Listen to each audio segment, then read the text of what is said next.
L'objectif de cette séquence pédagogique est de démontrer le bilan sur une victime inconsciente qui respire. L'équipe alpha est envoyée par le médecin du SAMU 33 au 25 cours du Général de Gaulle à l'Institut national des jeunes sourds de Gradignan à l'internat. L'équipe alpha arrive sur zone.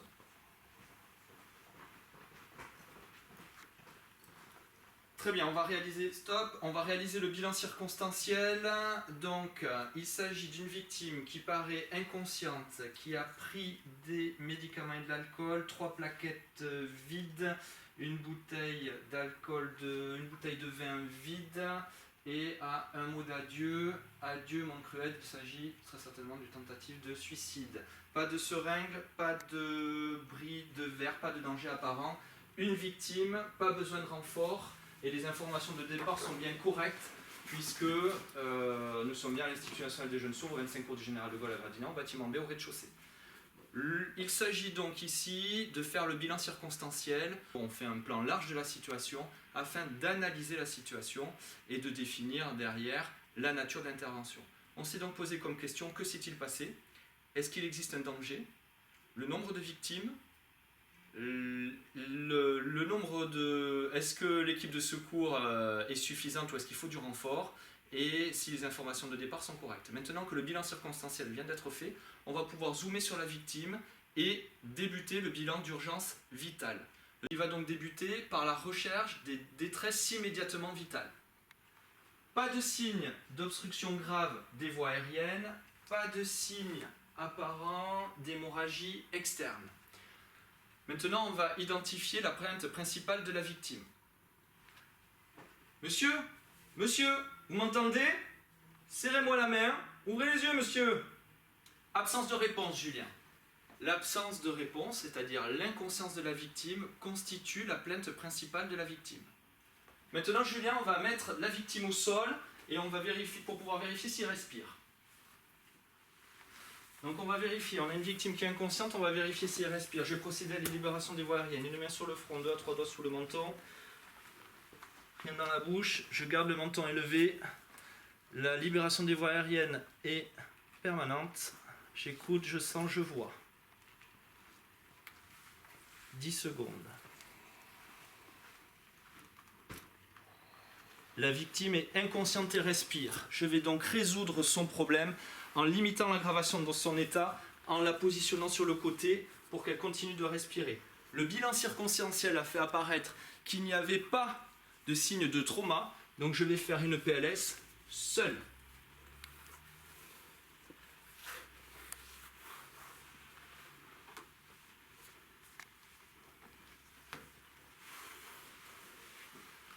Hop.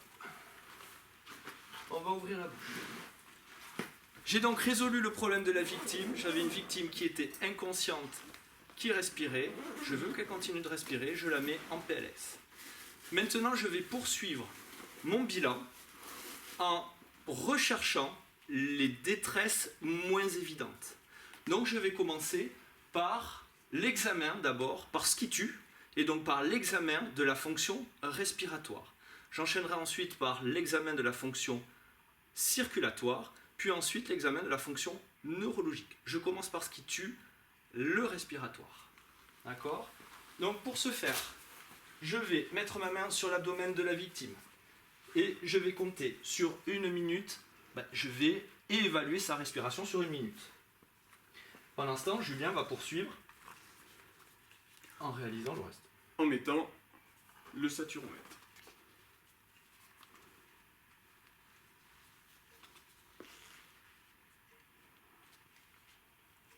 Saturation en oxygène, 96.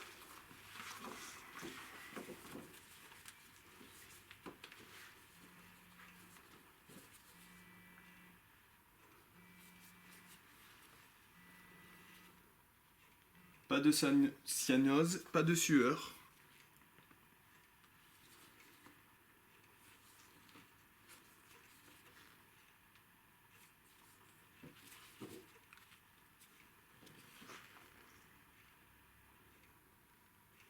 Allez, on a 13 mouvements amples, réguliers. Mais bon, sur 1 minute. Donc nous venons de réaliser l'examen de la fonction respiratoire.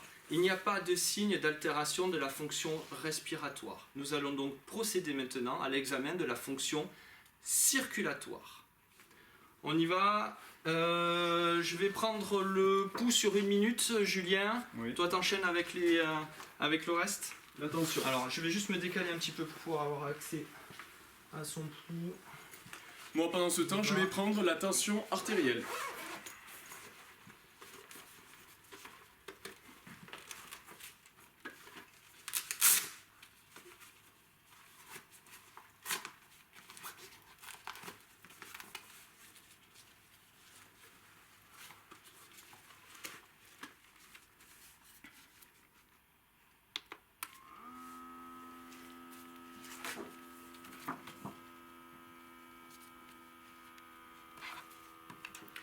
Pas de marbrure, pas de pâleur, pas de sueur. Ok.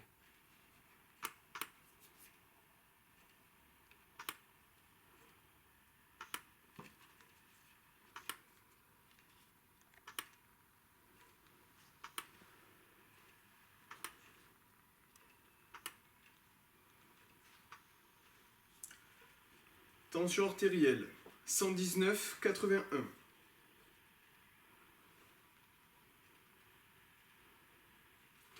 Allez, pour le pouls, on est à 63 pulsations par minute, régulier, bien frappé.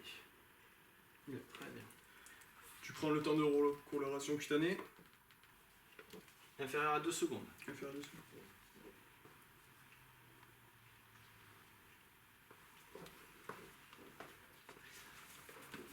Nous venons donc... Est-ce que tu as la température? Hop.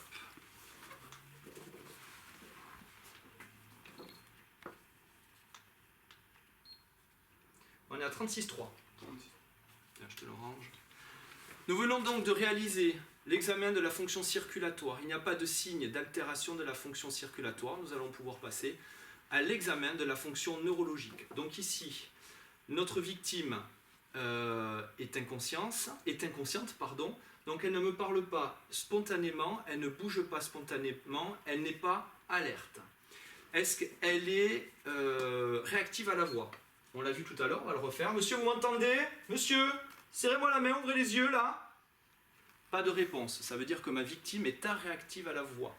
Est-ce qu'elle est réactive à la douleur? Pour ce faire, je vais venir pincer ici la base de l'ongle et voir s'il y a une réaction. Pas de réaction de la victime. La victime est réactive à la douleur. Elle n'est pas alerte, elle n'est pas réactive à la voix, elle n'est pas réactive à la douleur, elle est aréactive. D'accord? Donc, l'examen de la fonction neurologique sur une victime qui est inconsciente consiste à dérouler une méthode que l'on appelle l'AVPU. A pour est-elle alerte, c'est-à-dire est-ce qu'elle me parle spontanément, est-ce qu'elle bouge spontanément. V, voice, est-ce qu'elle est réactive à la voix? Vous m'entendez, serrez-moi la main, ouvrez les yeux. P, est-ce qu'elle est réactive à la douleur? Pain, elle n'est pas réactive à la douleur. Si elle n'est pas réactive du tout, elle est réactive. AVPU. Julien, ce que l'on va faire, c'est qu'on va couvrir la victime. On va transmettre le bilan et moi je vais enclencher la surveillance. Je vais passer le bilan au SAMU. Je vais passer le bilan au SAMU. Moi, je vais commencer la surveillance de ma victime avec la surveillance de la fonction respiratoire. J'enchaînerai avec la fonction circulatoire, puis la fonction neurologique.